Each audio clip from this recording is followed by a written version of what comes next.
I'm that bull in the hood. New lamb truck got the bull in the hood. Black and red looking like the bulls hit the hood. 23s, oh, they got the bull sitting good. This game 6, this can't miss. Shooting my shot, wrist hang swish. What time is it? Game time! Welcome back, Bulls Nation, to another episode of the Nothing But Bull podcast. I'm your host, Derek, and as always, I'm here with my main man, Just B. Justin, what's going on? Nothing much. Just trying to survive this cold, but things seem to be going in the right direction with that. So I'm happy to be with you all. And of course, we have Melissa. How's it going? What's going on, y'all? Hope you guys have all been well. I just got over being sick too, but we're here now. We're good. Happy to be here. Yeah, we're all here vibing. We all have our Bulls hats or logo or beanies on. Like, how did this momentous occasion occur? It happens every week except for you. Oh, it's just me. So Thank you. we're so happy that you joined the Bulls crew. Yeah, well, you know, somebody sent me some money so I could afford a hat. Hey. Thanks, Yeah, that Mom. works. I mean, it's been a while. Mel getting over sick. You getting over being sick. I'm a walking alcohol pad, so I've been good. So it's been a lot of Bulls games, and those have made me kind of sick. 2-4 on this road trip.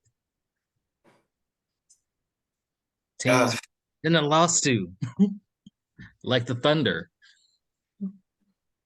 or the Light the Beam team. I don't know about y'all, but I was very mad hearing the fans chant "Light the Beam." Yeah, I was trying to figure out what is that. What was the story behind that? I was confused. Like I'm not sure what they were referencing with that. They have a huge purple beam that they shoot up into the sky when they win. Oh, okay. All right. That's I thought I heard like somebody like because I was watching like a different broadcast. Something was off with my NBA League Pass. Like I don't know what's going on with it. World. It will allow me to like watch games on my tablet or any other device except my TV. I don't know what's going on with that. But I thought like the announcers were like alluding to it involving Zach LaVine in some kind of way. That's why I was like confused. Like, what does this beam have to do with Zach being there in Sacramento? Nothing. So they were Like, totally just making stuff up. yeah, they No just correlation. chanted whenever they win. I think it was the Warriors that it was either the Warriors or some other team that the fans started chanting, and they were just looking on the bench like, what are they saying? Okay. Okay. So like the last time I felt good was probably it was the game I was in Mississippi at the time watching the Bulls versus Utah. Like that's the last time I felt happy. Aside from being happy around my family, but yeah, I was actually happy for that reason because when I got to Mississippi, my friends had on League Pass and they knew that I was a Bulls fan, and they actually let me go up to like this special room of theirs and just basically watch the game by myself. Like I had like this whole entire like man cave thing going on, and I went upstairs and they let me watch it, and then they were like, no, come and join us and we'll watch it all together.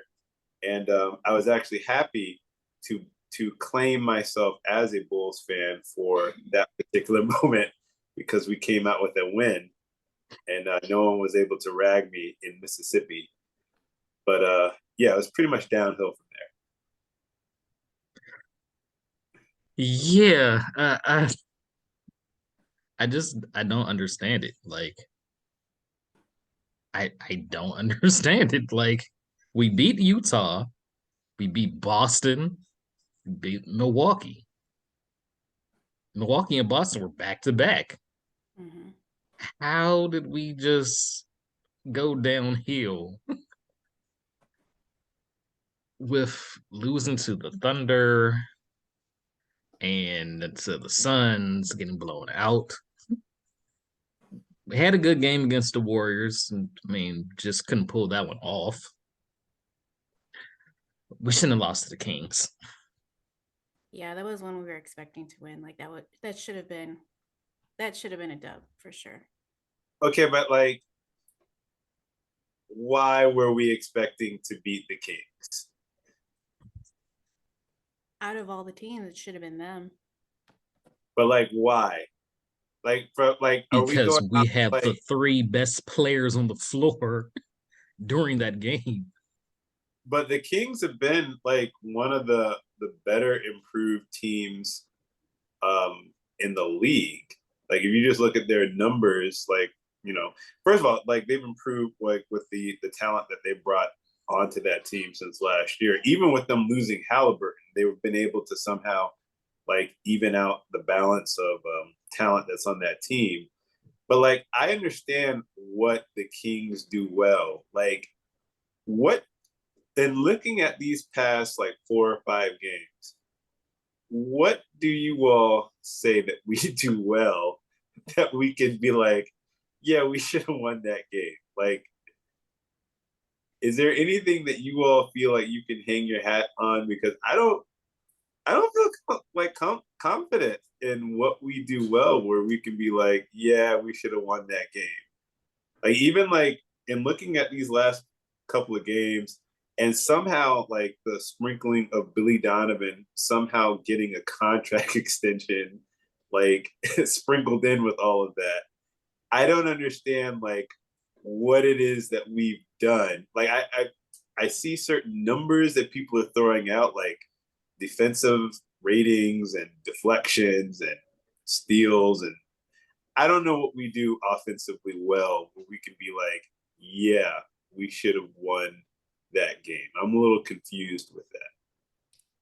I don't think there's anything that we're doing consistently well on offense. First of all, I mean, it's we are lacking in identity for sure. With offense, we all kind of have spoken about that in all the previous episodes, and unfortunately, not much has changed. It just depends on what's working at the time. I don't see too much changing. I do see like a little bit more in terms of like the rotations go, and I know Derek is like grinding his teeth about that, but I do see Billy doing a little bit more on the rotation side of things in comparison to previous games. But in terms of offense, unfortunately, that I can't really.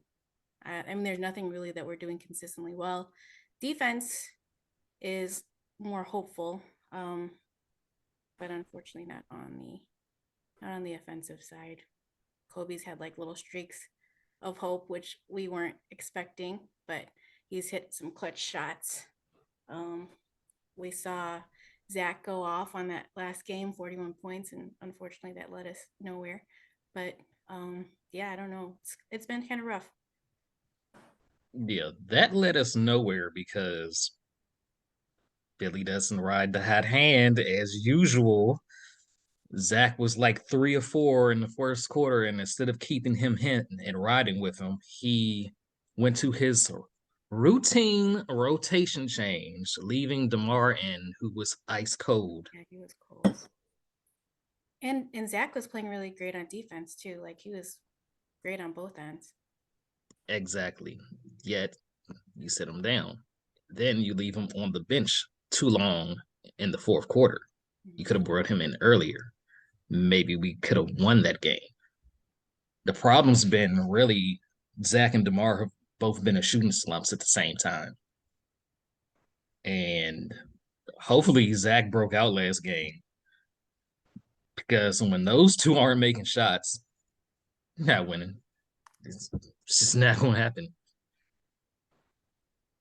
Do you feel like we have enough like evidence to point to Zach and DeMar being a good pairing moving forward, or do like are we limited in just relying on those two? Where it's like if one of them isn't hitting, then the chances of us pulling out a win is just slim to none. If one of them isn't hitting, it's an uphill battle. They haven't been shooting great. I don't think they really shot great in those wins against Boston and Milwaukee or Utah. It's just other players stepped up. Kobe stepped up, hit huge threes. Vooch made that huge three. It relies on the other players, somebody stepping up when one of them has an off night. And you kind of need your coach to help put you in a position to be able to help to the best of your ability. I don't like him just all of a sudden benching Ayo and Pat when, yeah, Pat had fallen off a little bit, but we've seen like 8 games straight where he was great defensively and offensively. And then all of a sudden you put him on the bench and they're asking about a demotion, and Pat's just like, yeah, I kind of figured it was coming. Why did he figure a demotion was coming? Granted, I'm all for Javante starting. Unfortunately, now he has a bone bruise. Yeah. So Devontae has a bone bruise. yeah, he had an MRI and it revealed a bone bruise. And Was that the day that the MRI came out? Because I didn't hear anything about that. yeah, and Billy's like, well, that's all it is a bone bruise. But a bone bruise can take a very long time because they thought all it was a bone bruise with Lonzo Ball. Mhm. So we don't want to hear that, Billy. I don't want to hear that's all it is a bone bruise. I don't know.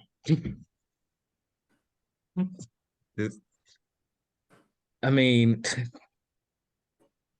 I guess like our best one of our best lineups is Caruso, Pat, Zach, Ayo, DeMar, and Vooch.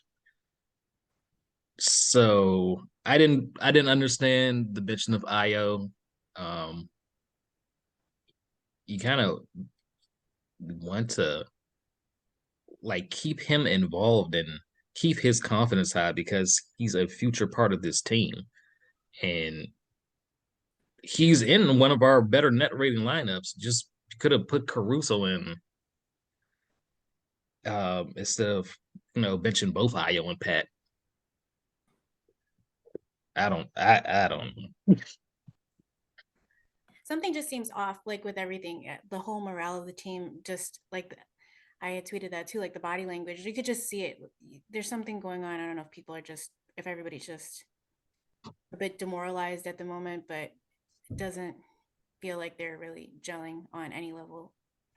I hate to sound so negative, but it doesn't look very cute right now.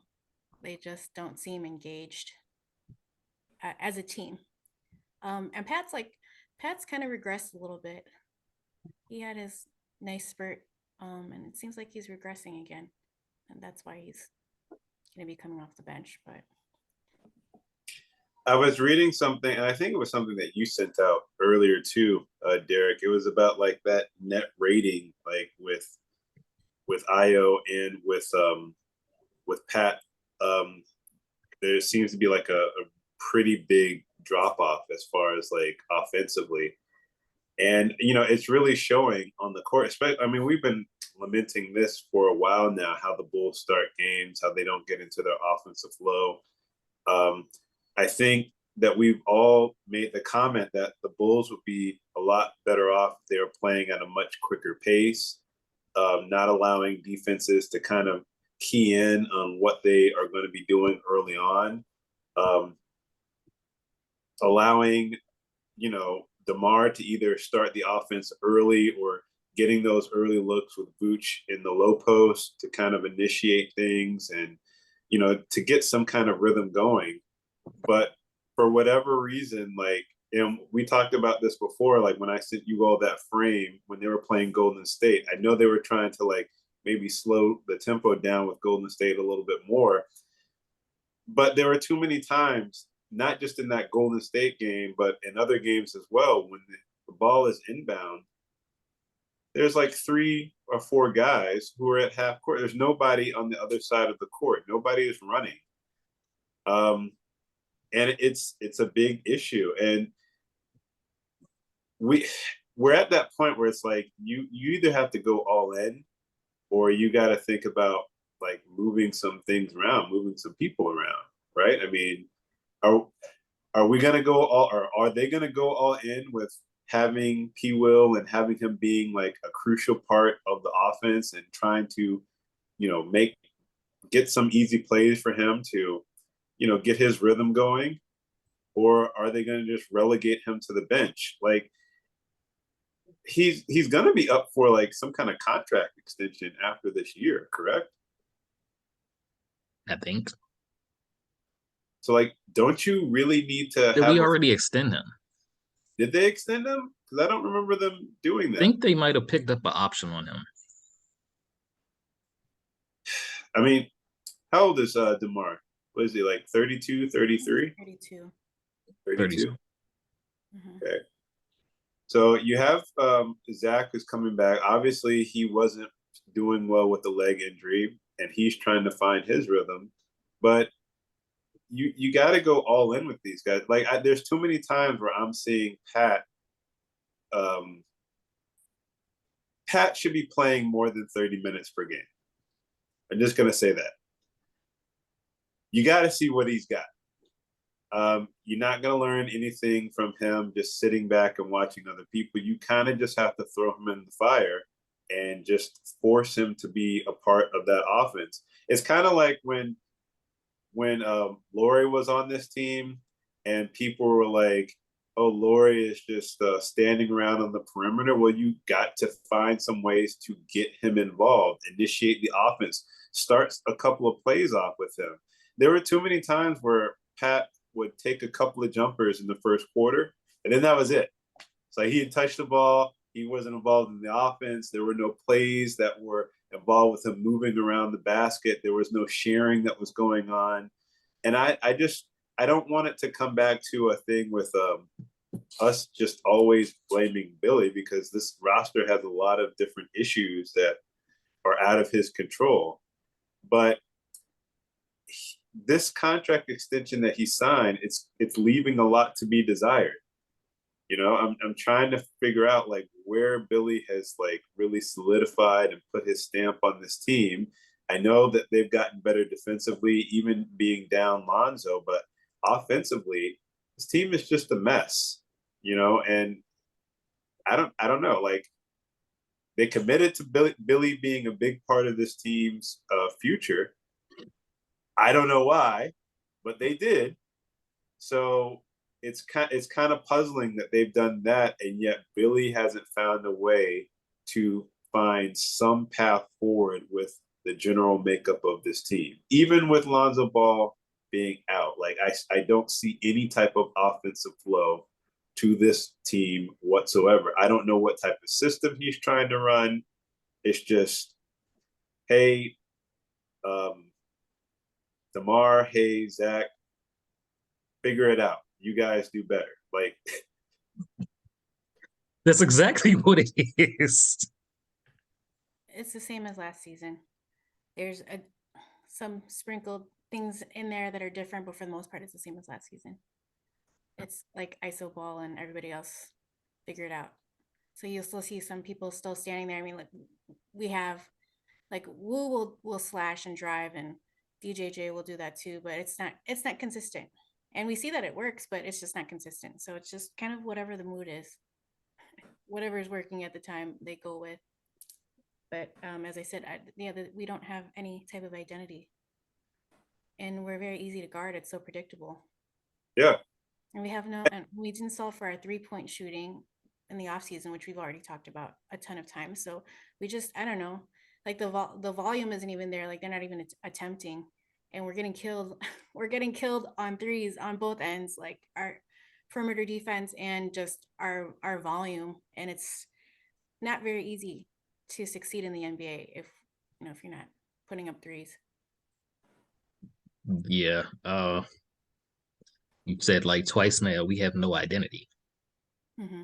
Whose job is it to establish the team's identity? Correct. Billy Donovan. Why was he given an extension? The better question is, why was it so top secret? It was signed before the season, but here we are a quarter way through the season just hearing about it. Yeah, it's inexplicable that he could have signed like I've never heard of anything like this ever happening before. Yeah, I'm just at a loss of words. Like I've never seen like any fan base or national media like being more shocked about something that had already happened than what has taken place with this Bulls team. And I know like they like to keep things like under wraps, but the signing of your head coach, him being like extended and being an integral part of your future moving forward seems to be like a major deal. And it kind of makes me think back to what we were talking about before. What are you committed to? Like, are you really committed to Billy Donovan being the head of this franchise moving forward, or the face of the franchise from the head coaching position? Or are you not? Are you committed to P. Will being an integral part of this team moving forward, or are you not? Even with Kobe, it's funny.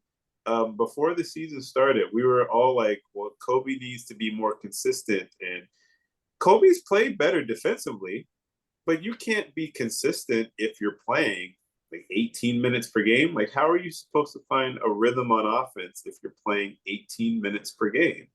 And like, I don't understand like how the roles have been divvied up on this team. I don't know who comes in and does what and what their responsibilities are. I just don't. I just see people just coming out on the court and just trying to figure it out. Yeah. It's probably the most shocking thing I'll say on this podcast. If you're so dead set on sending Ayo to the bench, start Kobe White. That's what I was gonna say. Because he's been playing better defensively. Mm-hmm. See, the last game we got back in it because Kobe got on the floor and he was playing defense.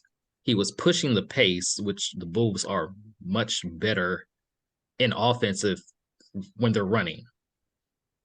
And he's knocking down his 3-point shots. So the defender has to respect Kobe being on the outside, which gives more space for Zach and DeMar. I know everybody was like, yeah, well, we know Kobe's going to trade it this season. Now it's kind of like, we might need Kobe. And if you need Kobe, what other moves can be made? And I have no answer to that because during the offseason, getting a shooter was not addressed. And we need shooting, which means we need Kobe. To play more. It's funny. When I said that I had something that I thought was going to be shocking to you all, I thought like me mentioning that was you all were going to laugh me like off of the show. No. But like there are no other moves that can be made. Bringing in Caruso to start helps like somewhat with the energy, but Caruso is not consistent enough to put the defense or make the defense move. Same thing with Javonte. Javonte provides energy, but he's not consistent enough with ball handling or with knocking down an outside shot to make the defense actually have to worry about him while he's on the court. I'm not saying that he can't knock down those shots, but it's not going to provide any type of fear whatsoever. The only other person that you have on that team who has experience in the starting lineup, who has experience being somewhat of a ball handler, someone who can put the ball on the floor, get to the rim, create for other people somewhat, or just happen to knock down an open shot is Kobe. And if you're seeing that you're not getting a lot of good, investment on return with starting Ayo and Pat, it's the only move that you have left. That's it. What a plot twist. What a plot twist. It is. Yeah, but yeah, he's been doing great. I am happy for him. I mean, he's not scared. He is like not scared to shoot either. So I love to see it. Of course, he's always kind of had that confidence for the most part. I mean, he had his moments where he would just shy away, but whether they were falling or not was another issue. But they're falling now. And he worked on his handles. We see him actually, as you said, pushing the ball. He can actually dribble. His dribble isn't as high as it used to be. He worked on his handles and he's playing defense. And I don't know. I think you guys have a point. Yeah, I mean, he's diving on the floor for 50-50 balls and pushing the pace, knocking down open shots. He looks like somebody that should start. His help defense has been a lot better too. Like, especially like when I look back at that Milwaukee game, which was another one of the surprising wins that we had. But there were some times that it was ridiculous where there were times where somehow Kobe got matched up on Giannis. But aside from that, there were plenty of times where Kobe noticed a mismatch with Giannis in the post, and he immediately went to go, make up for that mismatch that was going on. His awareness has been a lot better this year, despite, if you look up his defensive metrics and the overall rating, it will say that it is pretty high. And I think a lot of that has to do with the other people that he was playing with on the court. He is making some plays on the court that is showing that he is actually engaged from the defensive side of the ball. And when you're looking at that Bulls team, Vooch is not going to consistently go into the post. We saw that versus Golden State. There were plenty of times where Vooch had Klay Thompson on him for some reason and then passed out of the post when he had a clear shot from like 5-6 feet from the basket. If Billy wants to have this offense where it's like a light, like a show me offense, like we'll show you, we'll go into the post, but we really want to scatter the ball around the perimeter. It only makes sense to have a perimeter guy who is not afraid to put up shots. And Kobe has definitely, to everybody's surprise, been one of the better people on our team to do that. Yeah, as the plot twist continues, because I said I was out on Kobe earlier this year, and now I'm saying start Kobe. On the flip side, somebody I've been defending since last season, I'm out on Vooch. Vooch cannot post up guards. And it's like, what do you have height for? Do you work on strength training? Why can't you not post up somebody that you're like a whole foot taller than? He'll have a mismatch, get the ball, pass it right back out. And sometimes they'll just throw it back to Vooch like, no, what are you doing? You have a smaller guy on you. And he cannot make his way closer to the basket. He'll either turn around and shoot a fadeaway, or he'll just try to lean in and scoop the ball up. You should be able to physically move the guy on your back and get closer to the basket. This guy is standing in the same spot that he catches the ball in every single time with his weak attempts to bump the person to move them. They don't move. It's like Vooch is 90 pounds and they're sitting there like, what are you doing? This isn't going to work. Vooch is lazy. Can we just say that? Vooch is lazy. I also It feel is like he hard. does. It is much harder getting in the post and banging against somebody else's body than just relying on trying to hit an open jumper. It's a lot easier. There's more space out there. You're not having to shuffle your feet or, do a whole bunch of moves. When you're coming off of that pick and roll, generally, like you having a wide open jumper, it's easier. Bush does not want to do those things as much as like, and that's one of the things where like we need to be careful about like blaming Donovan so much because Donovan does need to get a good amount of blame. But there are too many times where you pointed out, Derek, where Vooch will have clear shot at the basket and he passes out of it for whatever reason. I don't think that comes down to a coaching matter of Donovan being like, no, I know you have a point guard on you that's the size of Melissa, but no, just go ahead and throw out of that situation to Zach, who's being covered, or to DeMar, who's being covered by somebody. Like, I don't think that that's part of Billy's coaching philosophy. I might be wrong. Maybe he is telling people to do that in the limited amount of time that he's actually talking to players on the court, but I doubt it. Yeah, that's all. And oh my goodness, you say he doesn't shuffle his feet. His help defense is terrible because he does not move. He's like stuck in cement on defense. And it's like, dude, you're like 7 feet. You're the tallest player on the court, like 85% of the time. Why can't you willfully get to the basket? It makes no sense. He's you might as well have him be a forward for all this because he's not a center. He's No, not he's not doing anything dominating near the basket. And we've all been saying Vooch needs to be in the post more.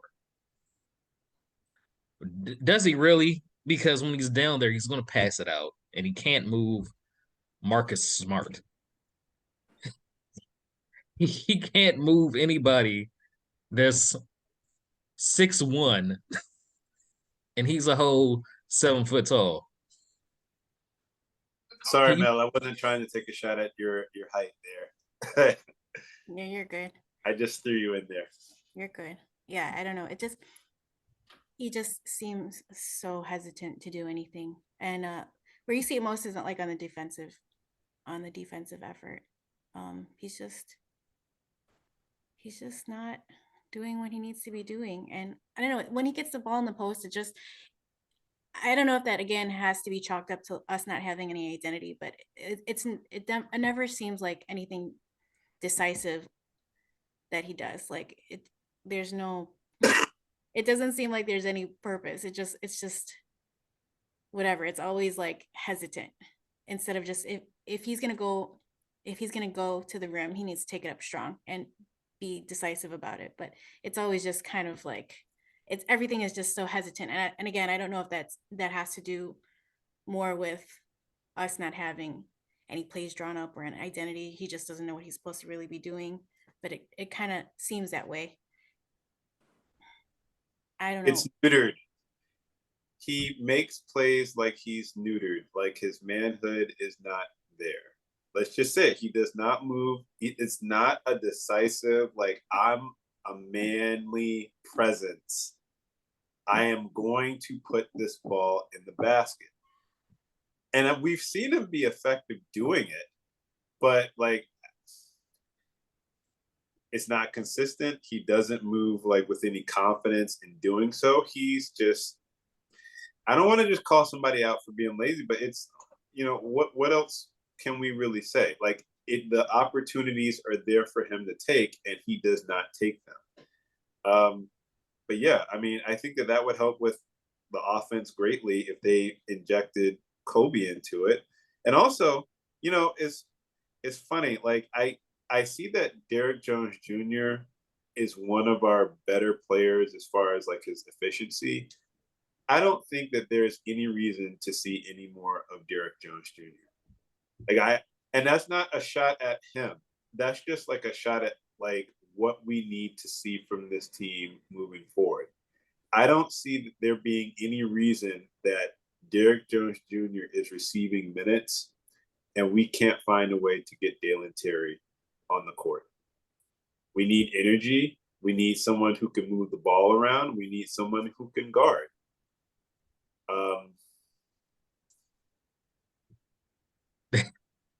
Yeah, saying Vooch is playing like he's neutered was like the nice way to say he has no balls. I mean, he plays like he has none, so I agree with you on that. Derrick Jones Jr., I have no idea why he's been playing the second half over Andre Drummond. Like, why is Drummond playing the first half and you don't see him anymore? Is like, why are we going small? That does not work. We've seen going small does not work with this team. There was a lineup that was featured that had Derrick Jones Jr. and Drummond on it, and I'm like, why are those two on the court at the same time? Like, I don't. And now that is a shot at Billy, where I'm like, that there's no reason, like, because we didn't have any shooters on that court. It was those two. I forget who else was on the court, but I was like, why are they playing together? Like, there's nothing that they are adding to each other where you can be like, okay, well, one of them is giving me something that the other one is not giving me. So yeah, everything on this team is just disjointed. And I'm just like, either we're going to commit to playing certain guys and getting them up to speed and seeing what they can do, or like we're just going to keep being stuck in the mud. Yeah, I would rather Dalen Terry get Derrick Jones Jr.'s minutes. He's 6'7". He can handle the ball. He brings energy. He brings defense. Like that one game where he got maybe a minute and a half. He came in instantly, caused the havoc on defense, and made a couple shots. He hasn't seen any time since then other than with the Windy City Bulls. It's like, what have Derrick Jones Jr. shown you to where you say, okay, I'm not going to take a look at our rookie at all? Like, he can just sit on the bench and let him cheer the players on, and maybe we'll send him down to Windy City tomorrow. Why not? Everything else you're doing is not working. You relying on your players to carry you, which you've done your whole career. You relied on Kevin Durant. You relied on Russell Westbrook, Chris Paul, Shai Gilgeous-Alexander, DeMar and Zach last season, mainly DeMar because he was having a crazy year once Alonzo went down. That's the only reason we made the playoffs last year. I mean, it's because we had that really good first half of the season and did just enough to hold on to the final playoff spot to avoid the play-in. We went from first to sixth. It's not because Billy was drawing up plays and putting us in positions to win and we just weren't winning. No, it's because he just relied on DeMar to bail him out every single game. And they gave him a contract extension because we made the playoffs and got gentlemen swept by the Bucks. Are we going to put all of that on Zach being injured, Lonzo being out? Or do you have to look at like, okay, he made no type of adjustments to give us a fighting chance in that series. he's lucky we weren't completely swept. Would he still have gotten a contract extension because we made the playoffs for the first time in 4 years after having trash coach of all time, Jim Boylan? Or did that one win be like, oh, we can go somewhere with this? Let's extend him. Why is he extended? Yeah, If nobody. this is not a Nate McMillan situation, because he got an extension and then they fired him 2 days later. This extension better not have him safe. That's all I know. He's gonna have to go regardless. You liked him enough to offer him more money. Cool. Let him take his money and find somebody else. Because he has shown he is not going to move the needle for this team. He has not established an identity for this team. I don't even think he has a playbook.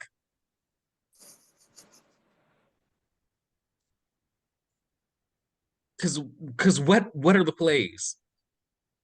It's a random pick and roll. Somebody get up for 3 or give it to Zach and DeMar.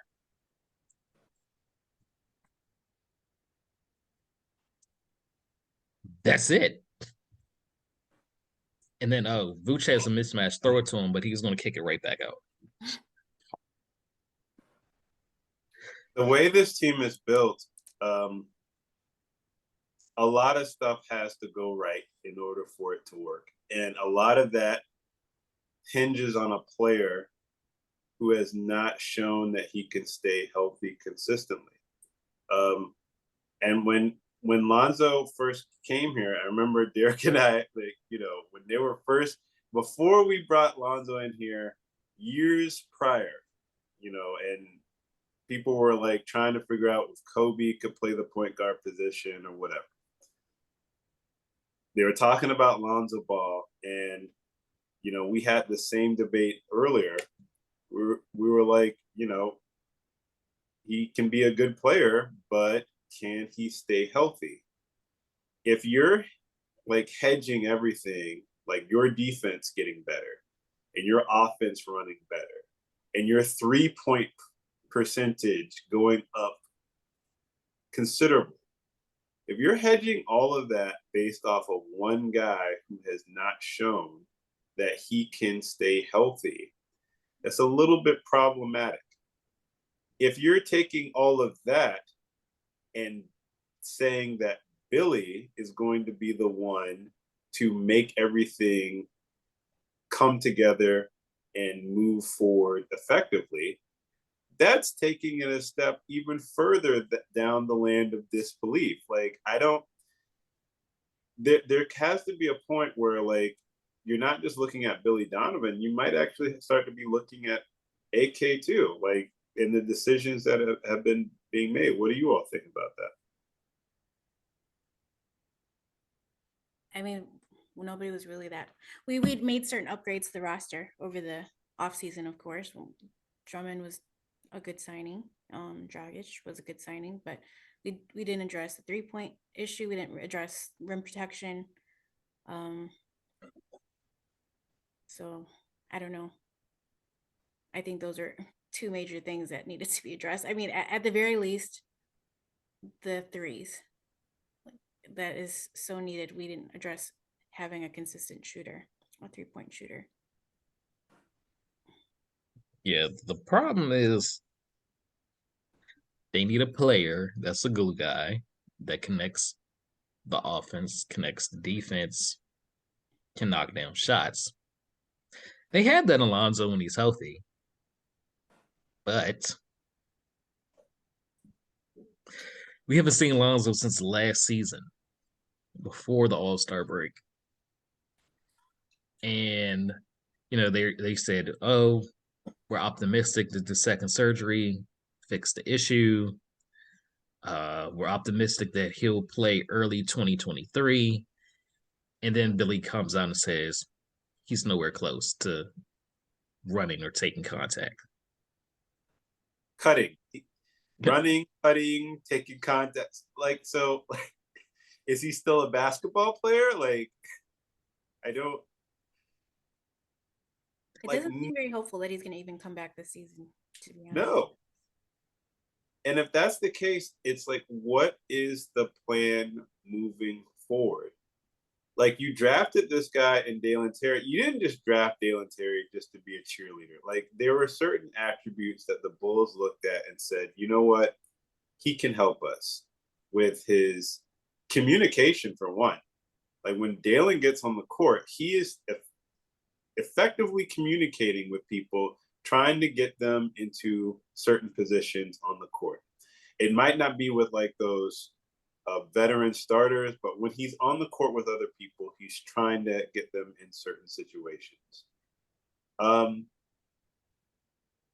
they haven't used them. So like,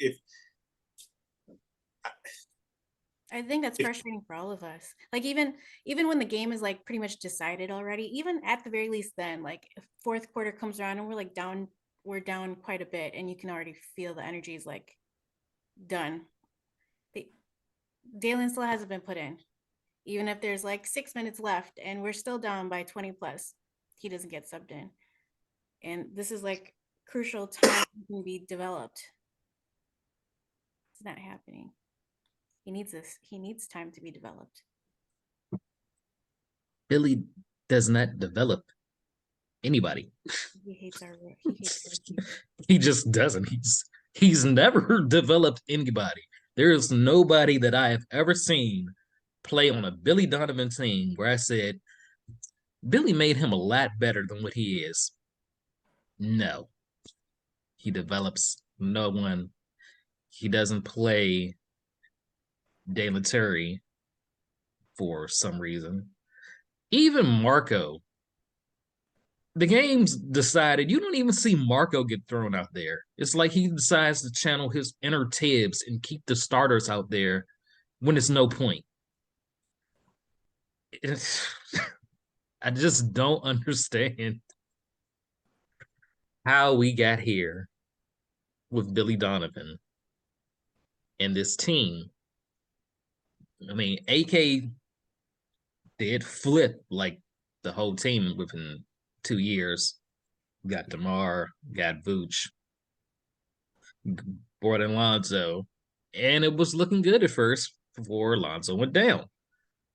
Then it's like, okay, we need better construction with the rest of this team because that glue guy is not there.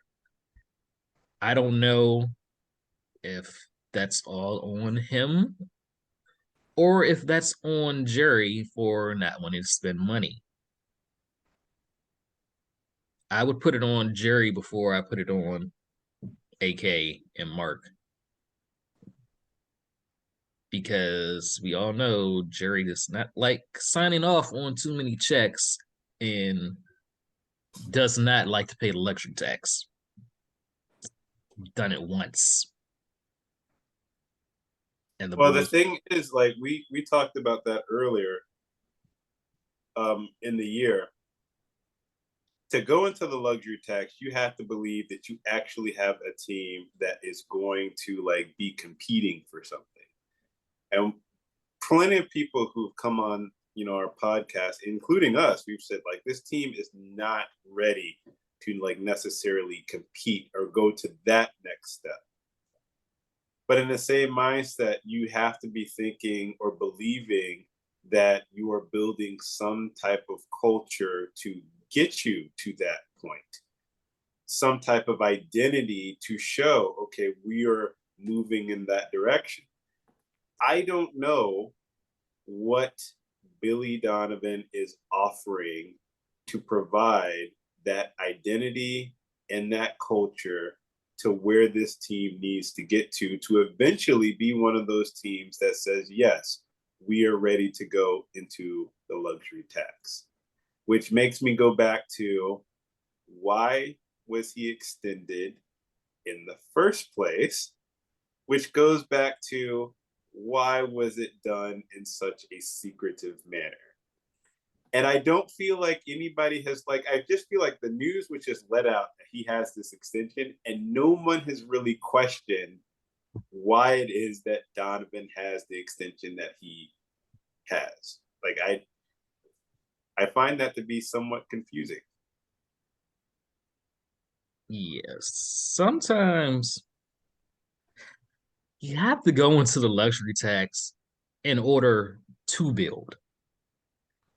The Nets are always in the luxury tax. What are they competing for?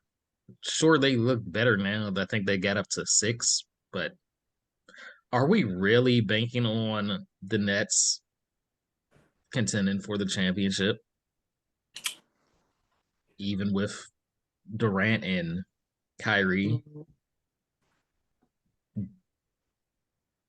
No, I don't see them being in the finals. Yet they're still paying that money because they're trying to bring in players to help them build to being a contender. You can't be cheap and just buy pieces from a yard sale and expect that that's going to get you to where you need to go.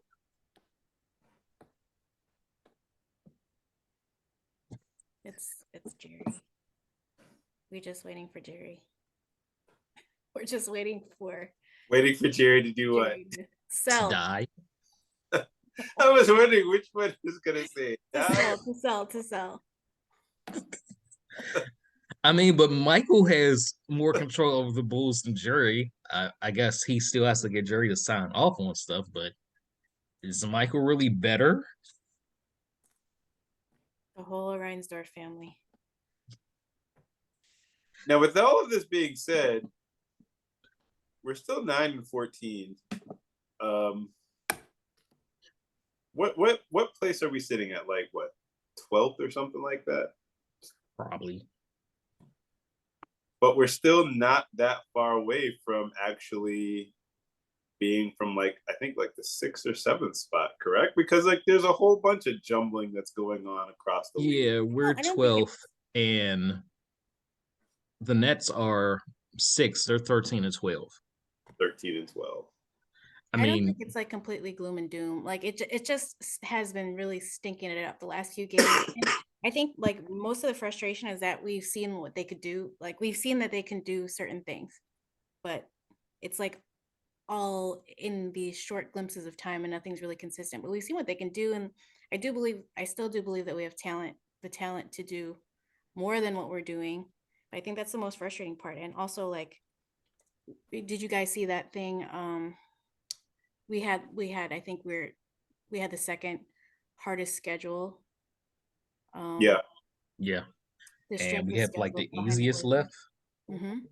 So I mean, we have that to go by too, some positivity to it, and the defensive rating was pretty high, considering we played like the toughest teams and had the second worst schedule. I don't think it's all completely gloom and doom. Of course, we all just want better for our team, and we know they can be better with the talent we have, with the correct utilization and correct coaching and finding themselves. Because I almost feel like we're talking about the same thing now almost every episode, because the problems aren't being fixed. There's not really anything that's changing. So it's kind of getting redundant because it's the same thing. Like the problems are the same. The solutions aren't there. Nothing's getting solved for it. It's the same thing that we're talking about almost every episode with slight adjustments. Yeah, and it could get better, like you were saying. Like I remember even with that Golden State game, obviously we can't, we're not going to be able to do much if the team is shooting like a whole bunch of 3-pointers, and we're not getting back on defense, or we just keep turning the ball over. Like I don't know how many like times like in that game just kept seeing people travel with the ball. There was one play where I think Zach, he got the ball and he took like two steps, and I'm like, what? It was like the 4th or 5th time where I was like, what are you all doing where you're just starting to take steps without dribbling the ball? It's like those little tiny things that, like, if we could just kind of fine tune those things, because I think everybody was saying throughout Twitter, well, at least they didn't get blown out by the Warriors, because in years past, this would have been at least a 20-point loss from our previous times that we've been, going up against that particular team. If we can clean up the turnovers and just, share the ball and play defense, there is the possibility for this team to move forward. And with that being said, looking at the next couple of games, how do you all feel about that? What's our schedule looking like? We got the Wizards tomorrow. Bradley Beal's out. The Mavs. Ooh. So that's a back-to-back with the Mavs Mavs. on Saturday, and then Sunday the Hawks. And then the 2 Knicks games. I still fully believe that this team will turn things around because they are better than their current record. Few rotation changes here, adjustments that should have been made. I'm not confident Billy will make them, but had those things happen, we have a few more wins, and we're kind of like in the upper third of the East. I think we've won 2 games in the clutch this year. We were like the best team in the clutch last year because DeMar was going off. If we could squeak out a couple more of those wins, we're not talking about being 12th place right now at 9-14. But like I said, the 6th place is not that much better. 13-12. It's a couple more wins. And you're in the playoffs. So it's like, what, 60 games left? They have time. Yeah, there's time to get it around. Can we start like a start Kobe movement on Twitter? Like, can we get that going? Start Kobe. And did anybody notice that Kobe's voice sounded deeper in the past couple of games? There was a. Did you know? No, I didn't notice, but that's got to be the confidence speaking. He has a little more bass in his voice. Yeah. Like before, it was like, "Wow, bro, wow," and like he was like being interviewed, and yeah, my name is Kobe. Yeah, we really put it together. Like I was like, what is going on with your voice, man? Like maybe the confidence is starting to creep in. Who knows? Maybe he's growing up a little bit. Let's do that. Let's put a start Kobe movement out there. Put it into existence. I wonder if people would argue that they haven't seen enough from him yet. Oh, of course. There's people that hate Kobe. So they're just gonna be like, no, what are you talking about? I don't think that's gonna go over so well. I think I feel like most of Twitter is gonna want to see more games, more positive games from Kobe. I don't think that's gonna be a hard one. But you're not gonna get it with him playing 18 minutes per game. Yeah. Just saying that. Can we trade Derrick Jones Jr.? I'm not saying like Derrick Jones Jr. is a bad player, but there's a team that has a guy who's not in their rotation, who's a forward who could help this team. The Knicks, Cam Reddish. I knew you were going there. Cam Reddish. Can we get Cam Reddish, please? What is the love affair that people have for Cam Reddish? I don't like why. I don't know anything about him. He can shoot. We need shooting. Can he? He shoot? has size. We need another power forward, and not playing people who aren't power forward at power forward. Even Pat's not a power forward. He's a small forward. We have no legit power forward on this team.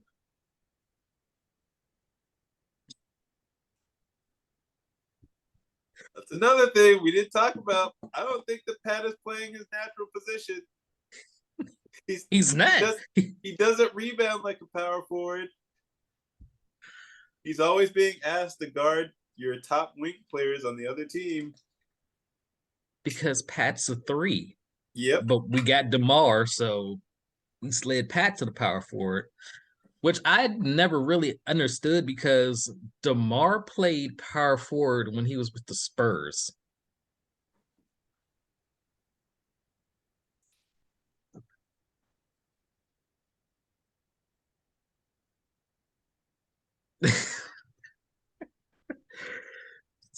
Then you're playing DJ at power forward center, and he's 6'6". So can we at least send him for somebody that's like 6'8", 6'9", who can play power forward, who's not playing because Tibbs just like, I don't like this guy. Tibbs is not like Duke players. Just joking. He loved Luol Deng. Yeah, I saw a lot of people talking about that on Twitter. Like, you know, the fact that Cam Reddish is not being utilized in the offense. I don't know. We need players.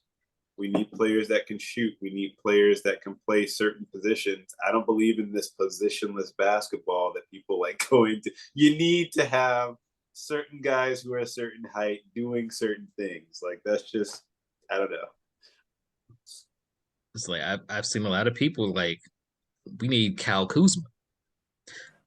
I'd love to have Kyle Kuzma on this team. Who are we going to be able to trade to get Kyle Kuzma? Nobody. So your best bet is to go for a guy who's not even playing. I don't understand why the Knicks traded for him in the first place, because they never played him since they've acquired him. Well, but he played in Atlanta too. Like, they didn't want, like, he didn't get a lot of playing time in Atlanta too. Wasn't that the case? He got more than with the Knicks. The Knicks traded for him and gave him the Dalen Terry role.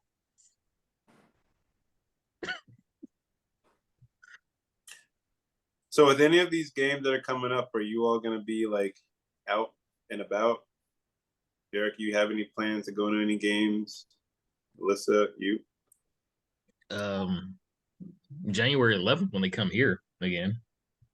January 11th? Gonna be at one of the Knicks games.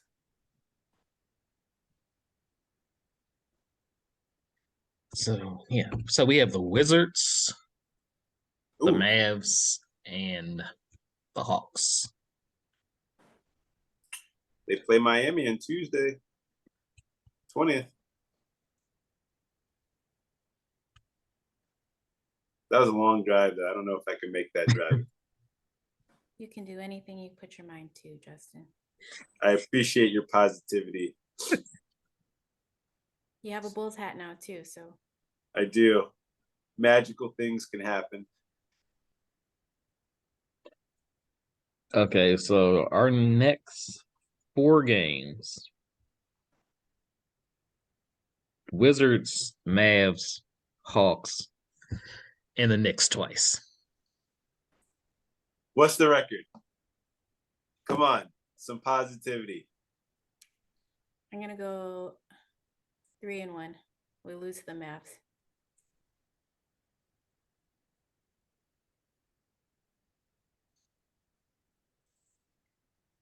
Yeah,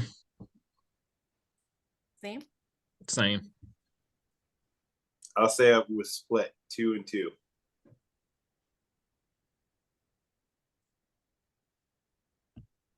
Tibbs and his defense. Yeah, there's something about that I don't like. That when we play against New York, there's even with the Well, it's 5 because we got the Knicks twice. So Oh, yeah, okay, yeah, I forgot about that. So, yep.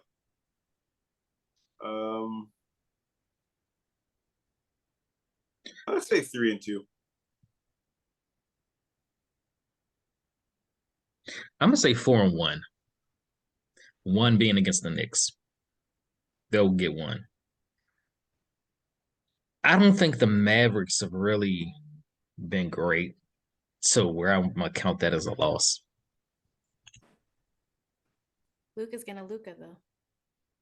He is, but If the Bulls, that's really all they have is Luca. we couldn't contain Booker. Like, I mean, Booker's crazy, but like we could contain him and could have done like a triangle and 2 on him or double team him or, but we couldn't contain him, unfortunately. We couldn't, but Aiden was also bullying Vooch. Mm-hmm. I don't think they have somebody that can bully Vooch. Hopefully. Vooch is not going to be able to bully them, I was but I just don't gonna think say, there's hopefully. anybody that can bully Vooch on the Mavs. What about a different game? Who is gonna get their career high against us? Jeez, don't do that. I'm just happy they weren't like any. I have an answer, but I don't want to answer that question. Yeah, don't ask that. Do it, Derek. Come on. Brunson.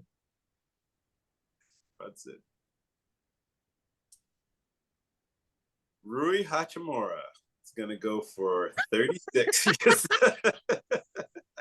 It's no way you're serious. That's awful. I mean, Kuzma might with Bill out. Yeah, Kuzma might hit us up for 40. If it's not him, it's Porzingis. Oh my God, he's going to bully the Vooch. He already did it once this year. He was just doing whatever he wanted to Vooch. Gotta love it. Yeah, let's not play that. Was Drummond injured that game? I want to say Drummond was injured that game. Yeah, let's not play that game. Because yeah, Porzingis is just he was mixing up Vooch all night. We can focus our energy on getting Kobe White a starting position team. That's what we could do. Come on, who's for it? Everybody, let's join in. Come on. I just want them to like work on their PNR like consistently again. That would be nice. Like I don't know where that part of the game has gone to. I just don't understand it. Like it's just fundamentals. Like it's fundamentals, and it works. Like why can't we just run PNRs at the very least? Like we're not gonna drop any plays. Just do PNRs like the whole time. At least we can like get some floor spacing or something. I don't know. We don't have to do anything complex. That's all. And then we can get you can get Zach some shots, some better shots. Put him in more catch and shoot situations. Mm-hmm. Give him those quality shots, not some of those other shots he's been chucking up. With the exception of the last game, thank goodness. Yeah. Javonte is listed as doubtful for tomorrow because it's the bruise. Bruises don't mean anything. Yeah, I don't know when we can expect Javonte back because it's just a bone bruise, as Billy Donovan said. Doesn't look like it's going to be tomorrow. I doubt it's on the back-to-back. Unless it's against the Hawks. Probably to the Knicks, most likely. That we're going to be without our energy guy. So you would think you would want to play our other energy guy that you don't play, but we'll see. Justin says no. No, it's not gonna happen. You're gonna see DMP in Dalen Terry's future for a while now.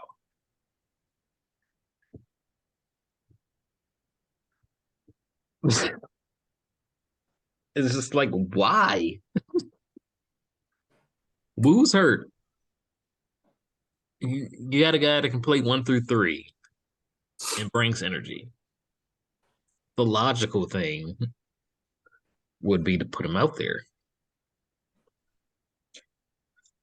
Do the Winter City Bulls play anybody know their schedule? Because he might be there. I don't know. It's a good question.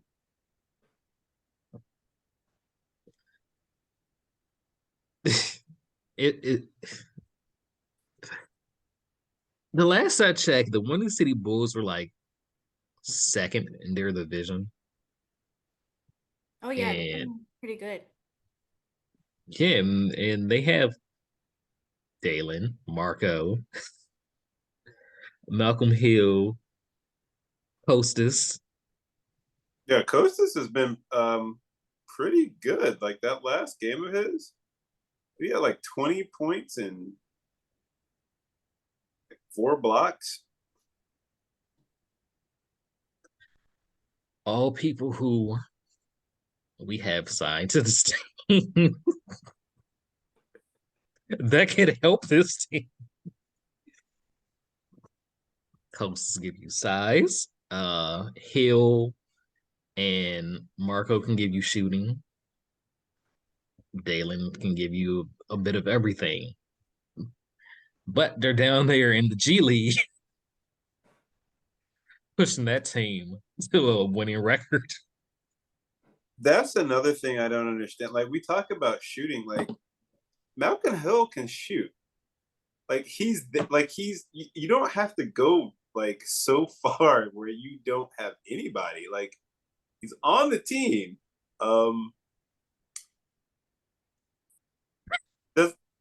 Does it become one of those things where it's like you have a guy signed to a contract and you're like, well, I'm gonna squeeze out this guy who's making money off of this contract? Because I'm not saying like that I hate Derek Jones Jr. I don't see where his value for this team lies. Like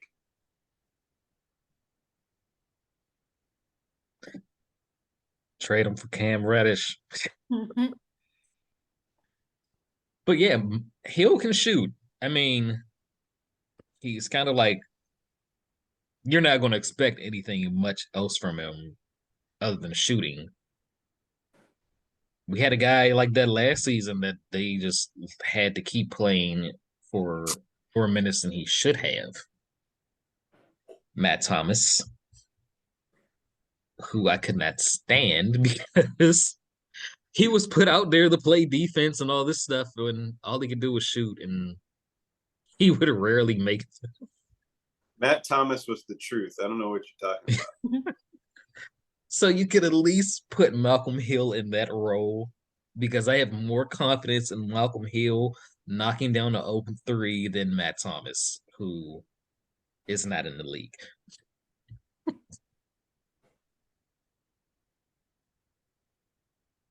Gosh. I just been shaking my head for most of this episode. A lot of shaking my head. So, well, yeah, like I said, I still think this team could turn it around. I do too. I just don't want to be talking about the same thing next episode. We need some changes. Please. Yes. And hopefully that just, also goes hand in hand with Zach. Like if we could just get more, we don't need 40 points per game every single time we're out there, but I think like there's some good things that can happen when we like up Zach LaVine's usage. I think that his knee seems like it's getting a lot better. I think that we've seen that when he's locked in, because like despite like, we were making jokes before around like the Thanksgiving time about with DeMar, cutting the turkey and how it's DeMar's team.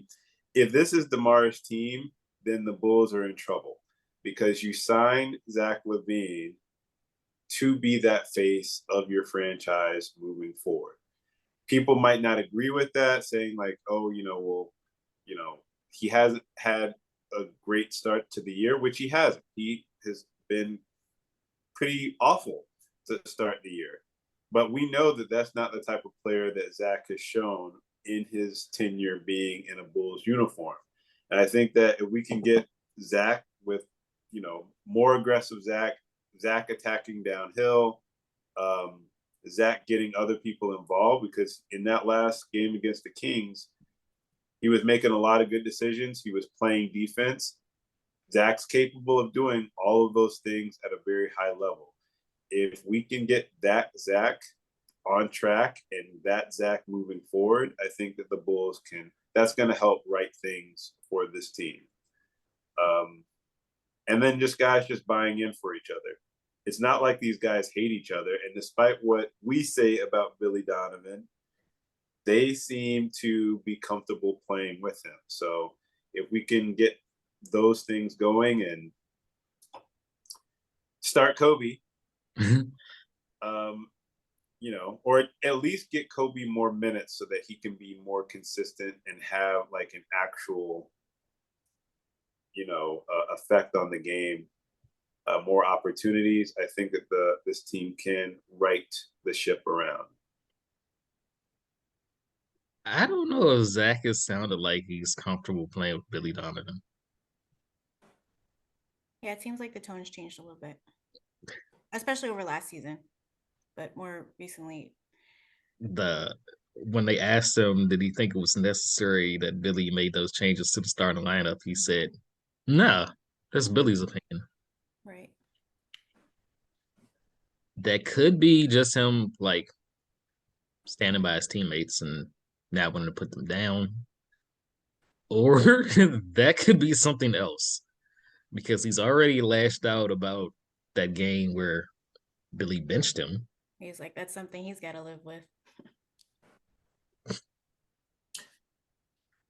It could be, but you also like Pat and Ayo is two young guys. If he believes in his team and doesn't want those guys to kind of like lose hope, then you might see like, Zach coming more to their defense. Even like when he made that comment about when he was benched before, he came back the next day and said, it was blown out of proportion and, tried to smooth things over. I don't see Zach being one of those people who is trying to like cause an uprising. He really didn't smooth it over though.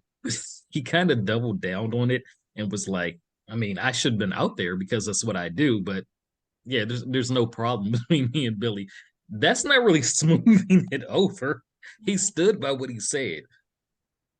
Well, he's got to stand by that. I mean, as a competitor, you have to believe that you need it to be out there. The problem is that if Billy is going to have like that type of conversation with his players, you need to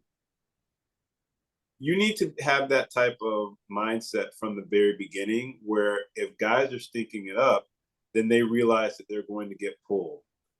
When you start going into the media, you don't give yourself any other place to go. Because like if, let's say like you do that and then they don't respond, what is your next move after that? So you kind of paint yourself in the corner. And also when DeMar was stinking it up, is Billy going to say, hey, yeah, DeMar, you're going to sit? Like that goes back to that whole entire consistency level.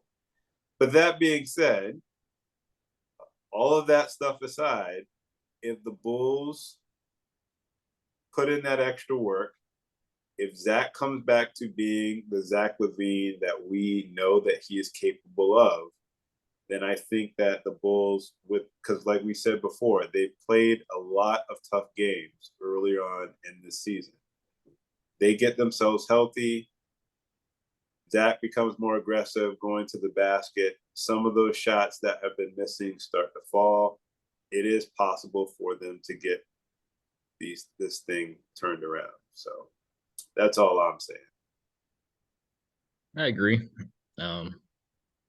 So addressing the people who are saying that we should tank, you're out of your mind.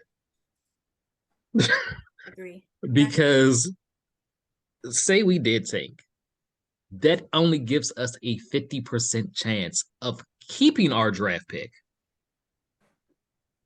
So can y'all please stop with the take for the Victor guy from France? It's not happening. We're not getting him. There's like literally no way.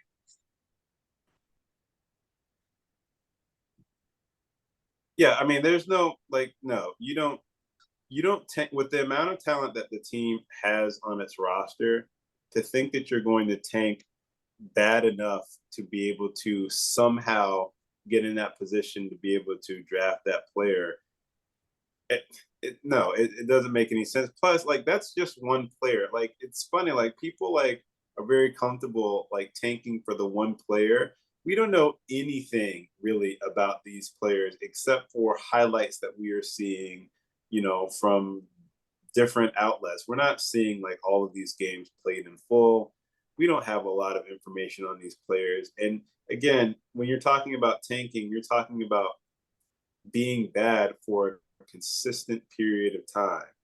I don't think anybody wants to be around here for another 4 years at the minimum of trying to get young players and tanking and blowing this thing up. Like, that's doesn't make any sense whatsoever. And I don't have the stomach for it, so it can't happen. Yeah, it's not happening. You don't tank when you don't control your own draft pick in the first place. Who it's no guarantee we would be a top 4 bottom team to where our pick does not convey to the Magic. Then there a even lesser chance that that pick would go to number 1 to where you draft this guy. Then, like you said, we only see highlights of him. Sure, he's this 7'4" guy that can shoot threes, and Bobo can do that. They really don't play him, but he's like 7'4" and can shoot threes and dribble the ball. Yeah. But what they have in common is they're both kind of frail. So if he gets injured, then what? You're back to being horrible for years. For what? I don't have a stomach for that. Yeah, I don't see management the new management coming in and flipping this team so fast that they did and not finding a way to retool what they need to do and add players. They did not do it this off season. Okay, that's fine. They just had an off season where they brought DeMar DeRozan and Lonzo Ball in and made a trade for Vooch. Let's see what they do with the deadline. Let's see what they do this off season.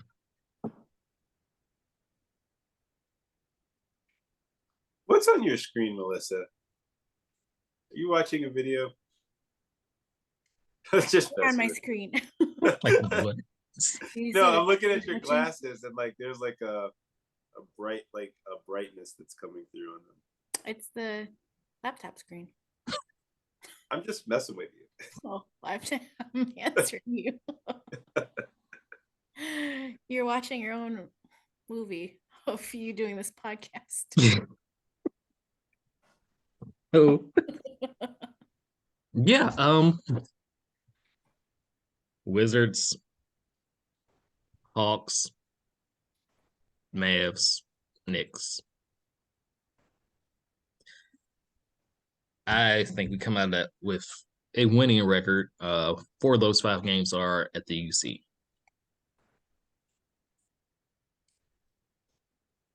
I agree.